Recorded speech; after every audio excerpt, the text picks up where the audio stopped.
Hi,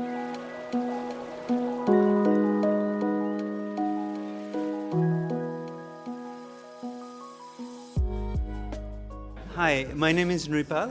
I come from Nepal, Kathmandu, and I'm here at the FAB conference. I'm going to talk about our practice in Kathmandu, where we build with earth and bamboo and also the ecosystem that we've created in this material.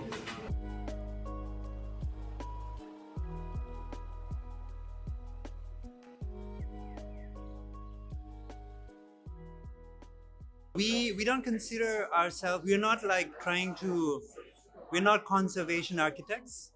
We take vernacular architecture as a departure point. So to move into contemporary domain, like, so our goal is, our idea is that you can use vernacular material, but also have contemporary lifestyle, right? So in that sense, we kind of marry different materials.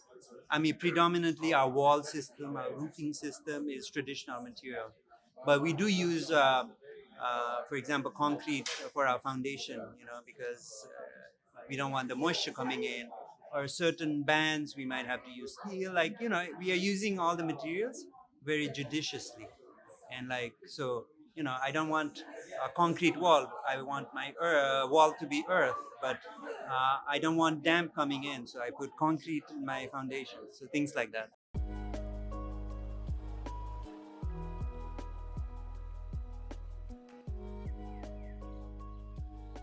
We constantly redefining ourselves. Like people were building with bamboo for generations, and then all of a sudden, a new construction material like conventional material or like cement and steel came. So the experimentation didn't happen. Like either it's tradition or new material. So we had to kind of go back and see like what are the things we can do, to make this more contemporary. And one of the biggest experimentation was with treating our bamboo, because bamboo doesn't last, a long time. But if you treat it, it can last hundreds of years, right? So these kind of things, like we experimented with joints, so you can combine like 4 or 5 bamboos together to make a large span structures.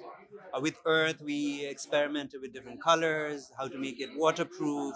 So there's a lot of experimentation, and it's an ongoing process.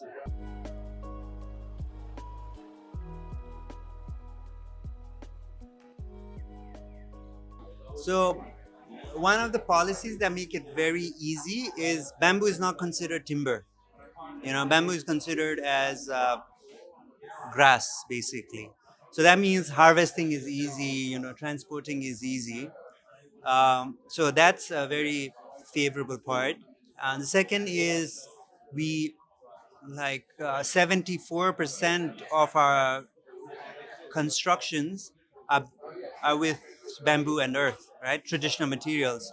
So so people can relate to it. So it's not totally alien to them. So that's very helpful. But on the flip side, on the downside, people are now over engineering everything. So they're making like all this very crazy regulation. So that makes it very difficult to get the permit, like especially if you want to go 2 stories or higher. So that's a challenge, but we kind of like, but at the same time, there's also lots of listening ears. The government is receptive. They want to promote it. So yeah, it's not very easy, but I think we kind of try to navigate around it.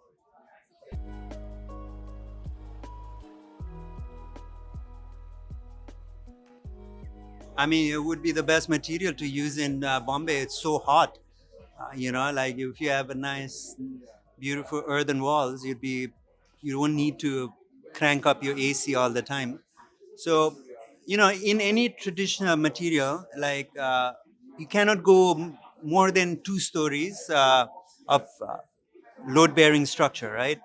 So, so people use hybrid material. You use steel and bricks, or so. I think if you want to build in urban area where it's dense, the key point is hybridize this material. So you work with contemporary material till we have enough R&D to go complete natural. So you combine both materials and build structures.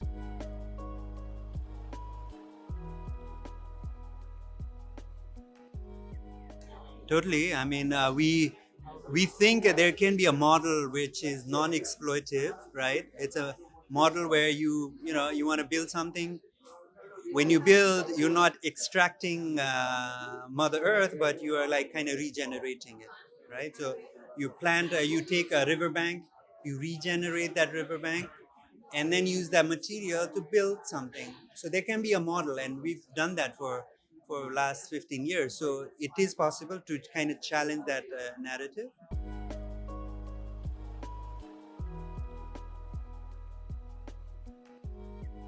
Yeah, I mean, I see a lot of replications like of what we did. When we first started, people were like, "It's a great idea, but it's not gonna hold." But now there are like so many young architects coming and like taking it up. So that's a good positive change.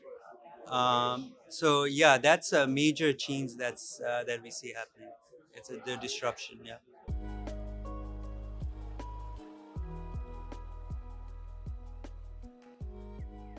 So I think it's not like, okay, you start by saying I'm going to disrupt, right?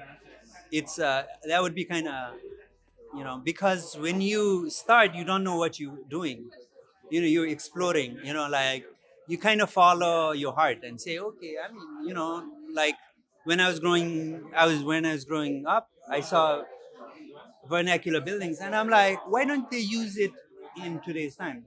So you start and you start and like you tweak and you say, okay, oh, I like big windows, but I like vernacular walls. So you tweak and you make these few changes, and you're driven by passion, you're driven by your belief system, and you do something, and then all of a sudden you are disrupting, right? So it's a byproduct rather than your intention.